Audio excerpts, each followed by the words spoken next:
میں کاش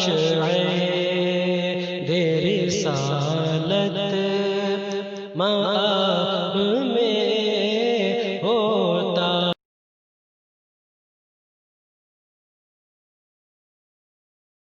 السلام علیکم ورحمۃ اللہ وبرکاتہ۔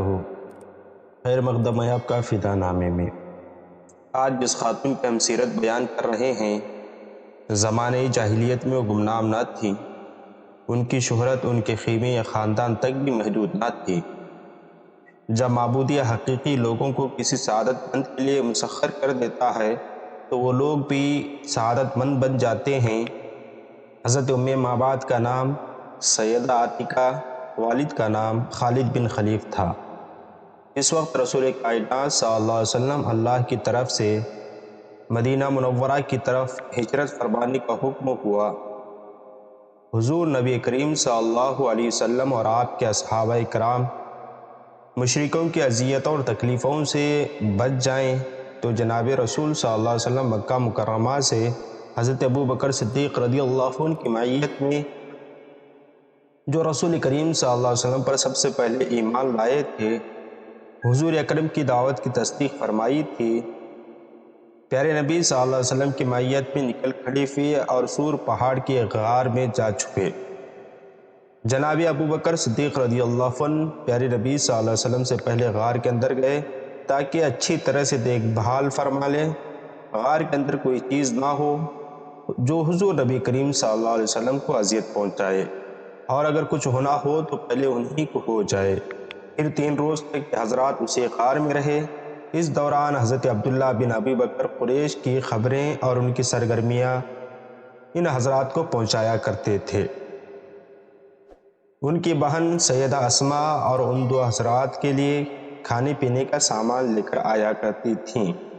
جب پیارے نبی صلی اللہ علیہ وسلم اور ابو بکر صدیق نے مدینہ منورہ کی طرف جانے کا قصد فرمایا تو حضرت ابو بکر صدیق رضی اللہ عنہ کے غلام عامر بن فہیرہ اور ان کو راستہ دکھانے والے عبداللہ بن اریقت ان کے ساتھ ہو لیے۔ سورج کی سخت گرمی پڑ رہی تھی اور صحرا آگ کی بھٹی کی طرح تپ رہا تھا۔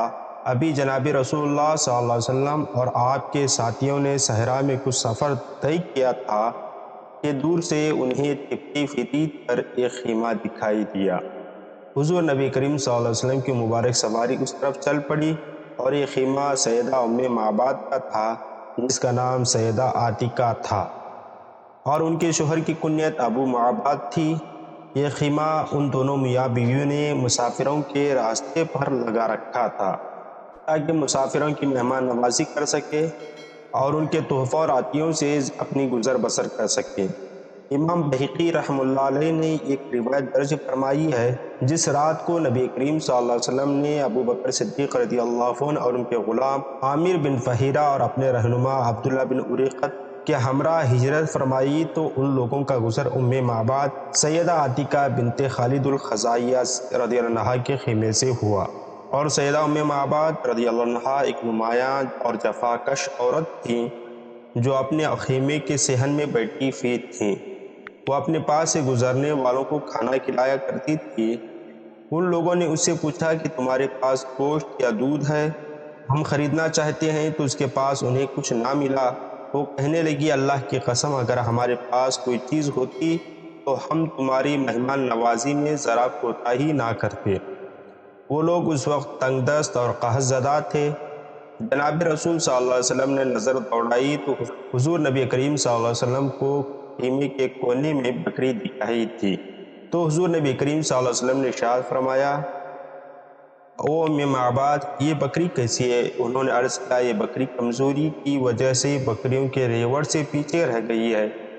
رسول صلی اللہ علیہ وسلم نے ارشاد فرمایا، کیا اس میں کچھ دودھ ہے؟ تو انہوں نے عرض کیا کہ اس قابل نہیں کہ دودھ دے سکے۔ حضور اکرم نبی کریم صلی اللہ علیہ وسلم نے ارشاد فرمایا، اگر آپ اجازت دیں تو میں اس کا دودھ دوہ لوں۔ اس نے عرض کیا، اگر اس میں دودھ ہے تو دوہ لو۔ اور ایک روایت میں ہے، انہوں نے عرض کیا، ہاں میرے ماں باپ آپ پر قربان، اگر آپ کو اس میں دودھ نظر آتا ہے تو دھو لیں۔ سیدہ ام معبد رضی اللہ عنہا جب محمد مصطفیٰ صلی اللہ علیہ وسلم کے فیض سے مستفیض ہوتی ہیں جناب رسول کریم صلی اللہ علیہ وسلم نے بکری کو بلایا اور اس پر ہاتھ پھیرا اور اللہ تعالیٰ کا نام لیا اور اس کے شیردان کو چھوا، اور ایک روایت میں ہے کہ اس کی پیٹھ پر ہاتھ پھیرا اور اللہ تعالیٰ کا نام لیا۔ برتن منگوا کر تمام جماعت کو سیراب فرما دیا۔ اس کے پیروں کو کھولا تو دودھ دینے لگی۔ ایک اور روایت میں ہے کہ اس نے کثرت سے دودھ دیا اور کئی برتن دودھ سے بھر گئے، یہاں تک کہ حضور نبی کریم صلی اللہ علیہ وسلم نے برتن بھر لیا اور ام معبد کو پلایا اور اپنی ساتھیوں کو پلایا۔ سب نے باری باری پیا، یہاں تک کہ تمام لوگ شکم سیر ہو گئے۔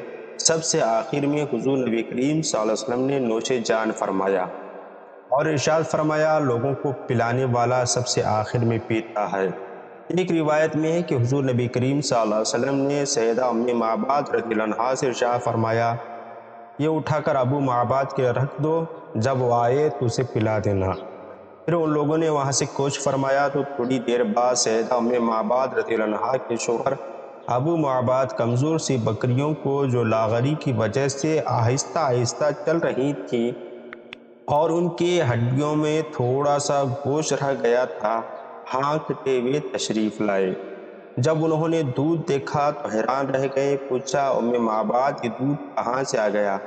اور گھر میں تو دودھ دینے والی کوئی بکری ہے بھی نہیں، بکریاں تو سب کے سب بے دودھ ہیں۔ وہ فرمانے لگی، اللہ تعالیٰ کی قسم، ایک مبارک آدمی کا گزر ہمارے پاس سے ہوا۔ تو ابو معبد نے کہا، اے ام معبد، اس کا حلیہ میرے سامنے بیان کرو۔ حضرت ام معبد رضی اللہ عنہا کہنے لگی، میں نے ایسے شخص کو دیکھا ہے جو نہایت خوبصورت تھا، اس کا چہرہ مبارک روشن تھا، وہ جسمانی طور پر حسین تھا، دبلا اور کمزور نہ تھا، اس کی کمر پھولی ہوئی نہ تھی اور نہ پتلی اور کمزور تھی، اعضاء میں تھکاوٹ کے آثار نہ تھے، ان کا سر مبارک بھی چھوٹا نہ تھا، وہ حسن ظاہری سے مالا مال تھا، آنکھوں کی پتلیاں سیاہ تھیں اور پلکیں لمبی تھیں، آواز بھاری نہ تھی، گردن بلند تھی، داڑھی مبارک گھنی تھی، بھویں باریک تھیں۔ یہ شخص خاموش ہوتا تو باوقار لگتا تھا اور گفتگو کرتا تو خوبصورت معلوم ہوتا تھا، دیکھنے سے اس کا حسن نمایاں ہوتا تھا، قریب سے دیکھیں تو اس کے سراپا سے مٹھاس اور حسن ظاہر رہتا تھا، اور دور سے دیکھیں تو جمال نمایاں دکھائی دیتا تھا، بات میں شیرینی تھی، ہر لفظ جدا جدا ادا ہوتا تھا، یہ نہ بات اتنی مختصر تھی کہ کوئی سمجھ نہ پائے، نہ ضرورت سے زیادہ طویل و دراز بات تھی، الفاظ مبارک موتیوں کی طرح پروئے محسوس ہوتے تھے، منہ سے موتیوں کی طرح گرتے ہوئے لگتے تھے، ظاہر نظر میں قد دراز دکھائی نہ دیتا تھا، قد مبارک چھوٹا بھی نہ تھا، لگتا تھا کہ وہ شاخوں کے درمیان ایک شاخ کی طرح ہے، تینوں آنے والے اشخاص میں سب سے زیادہ دل پسند نظر آتا تھا، سب سے زیادہ نرالی شان والا تھا، اگر وہ گفتگو کرتا تو خاموشی سے سنتے اور اگر وہ کوئی انہیں حکم دیتا تو فوراً اس کی تعمیل کرتے، وہ شخص مخدوم تھا، اس کے ساتھ اس کی ساتھی ہر وقت کمر بستہ رہتے تھے، اس کے چہرے پر ترش روی کا ذرہ برابر اثر نہ تھا اور نہ اس پر بڑھاپے کے آثار تھے۔ تو ام معبد کی گفتگو سن کر ابو معبد نے فرمایا، اللہ کی قسم، یہ تو وہی صاحب ہیں جنہیں قریش مکہ تلاش کر رہے ہیں، اگر میں انہیں پالوں تو میری خواہش ہے کہ میں ان کے ساتھ ہو جاؤں۔ ایک اور روایت میں ہے کہ اگر میں حضور اکرم صلی اللہ علیہ وسلم کو دیکھ لوں تو ان کا پیروکار ہو جاؤں۔ پھر انہوں نے فرمایا، اللہ تعالیٰ کی قسم، میں اس کا راستہ نکالنے کی پوری کوشش کروں گا۔ اس کے بعد ایک عرصے بعد سیدہ ام معبد رضی اللہ عنہا اپنے شوہر کے ساتھ ہجرت کر کے جب نبی کریم صلی اللہ علیہ وسلم کی خدمت میں پہنچی اور دونوں نے اسلام قبول فرما لیا، حضور اکرم صلی اللہ علیہ وسلم سے بیعت فرمائی۔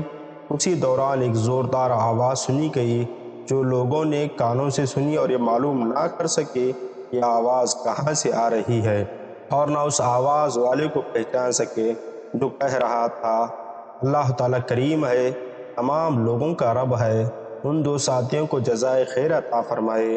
جو سیدہ ام معبد رضی اللہ عنہا کے خیموں میں قیام پذیر ہوئے وہ نیکی کے ساتھ آئے اور خیر کے ساتھ رخصت ہوئے۔ وہ شخص کامیاب ہو گیا جو محمد مصطفیٰ صلی اللہ علیہ وسلم کا ساتھی بنا۔ اے قصے کی اولاد، تم سے اللہ تعالیٰ نے اتنی بڑی نعمت کو دور کر دیا کہ کردار اور سرداری میں اس سے بڑھ کر کوئی نہیں۔ اپنی بہن ام معبد سے پوچھ اس کی بکری اور اس کے برتن کا حال۔ اگر تم اس سے پوچھو گے تو وہ بھی حضور اکرم صلی اللہ علیہ وسلم کی کردار اور سرداری کی گواہی دے گی، جنہوں نے بے دودھ کی بکری کو بلا کر اس کا دودھ دہا لیا اور دودھ بھی خالص جھاگ مارتا ہوا۔ انہوں نے اس بکری کو انہی کے پاس چھوڑ دیا کہ اس کا دودھ پیتے رہیں جو دہنے والے کو بار بار دیتی ہے۔ جب حضرت حسان بن ثابت رضی اللہ عنہ میں مکہ مکرمہ میں جو غیبی اشعار سنے تو حاطف کو ان کا جواب دیتے ہوئے، جسے وہ پہچانتے نہیں تھے، یہ اشعار کیے جن کا ترجمہ یہ ہے: حق بات یہ ہے کہ اے سیدہ ام معبد رضی اللہ عنہا، تو نے جناب رسول صلی اللہ علیہ وسلم کے سراپے کے بیان کرنے میں کمال کر دیا اور نہایت احسن طریقے سے اسے بیان فرمایا ہے، اور حضور اکرم صلی اللہ علیہ وسلم کا حلیہ بیان کرنے میں سب سے آگے نکل گئی ہیں اور نہایت ہی حسن بیان سے اسے نبھانے کی تمہیں توفیق نصیب ہوئی۔ جب حضرت ام معبد سے پوچھا گیا کہ تم نے حضور نبی کریم صلی اللہ علیہ وسلم کا حلیہ بیان کرنے میں مردوں کو بھی مات دے دی ہے، تو انہوں نے فرمایا تم نہیں جانتے کہ عورت مردوں کے خصائل اور خوبیوں کو مردوں سے بہتر جانتی ہے۔ عجیب بات یہ ہے کہ نہایت حیرت کا مقام ہے کہ ایسا گہرا اور اعلیٰ درجے کا مطالعہ جناب رسول صلی اللہ علیہ وسلم کی ذات گرامی میں سیدہ ام معبد رضی اللہ عنہا کو حضور اکرم صلی اللہ علیہ وسلم کی ایک ہی بار کی ہم نشینی سے حاصل ہو گیا، کیونکہ حضور اکرم صلی اللہ علیہ وسلم کی مبارک سواری کے سیدہ ام معبد رضی اللہ عنہا کے خیمے سے رخصت ہو جانے کے بعد فوراً بعد ان کے شوہر ابو معبد رضی اللہ عنہ وہاں پہنچ گئے اور آتے ہی انہوں نے حضور اکرم صلی اللہ علیہ وسلم کا حلیہ مبارک پوچھا تھا۔ میرا خیال ہے کہ جناب رسول کائنات صلی اللہ علیہ وسلم کا سراپائے مبارک اس خوبی سے بیان کرنا اس دودھ کی برکت ہی ہو سکتی ہے جو رسول اکرم صلی اللہ علیہ وسلم نے اپنے مبارک ہاتھوں سے دھو کر سیدہ ام معبد رضی اللہ عنہا کو پلایا تھا۔ اس کے پیتے ہی سیدہ ام معبد رضی اللہ عنہا کی زبان اللہ تعالیٰ کے حبیب پاک کی خوبیاں بیان کرنے میں فصاحت و بلاغت سے رواں ہو گئی۔ اللہ تعالیٰ سیدہ ام معبد رضی اللہ عنہا کو جزائے خیر عطا فرمائے۔ وہ مبارک دودھ جو سرور کائنات صلی اللہ علیہ وسلم نے اپنے ہاتھوں سے نکال کر ام معبد کو پلایا تھا، اس سے آپ ظاہری طور پر شکمسیر نہ ہوئی، بلکہ اس دودھ نے ان کے اندر نور ایمان کو بھی بھر دیا اور ان کے رگ رگ میں سرایت کر گیا۔ جسمانی سیرابی کے ساتھ ساتھ انہیں روحانی اور ایمانی سیرابی بھی حاصل ہوئی۔ اس کے اثر سے دونوں میاں بیوی اسلام کے راستے پر چل پڑے۔ اتنی عظیم بھلائی اور خوش نصیبی تھی جو ان خیمے والوں کو ایک عظیم اور کریم کے مہمان کے آنے سے حاصل ہوئی تھی۔ اللہ تعالیٰ سیدہ ام معبد اور جناب ابو معبد رضی اللہ عنہ پر اپنی رحمت نازل فرمائے اور اپنے نیک بندوں کی طرف انہیں جزائے خیر عطا فرمائے۔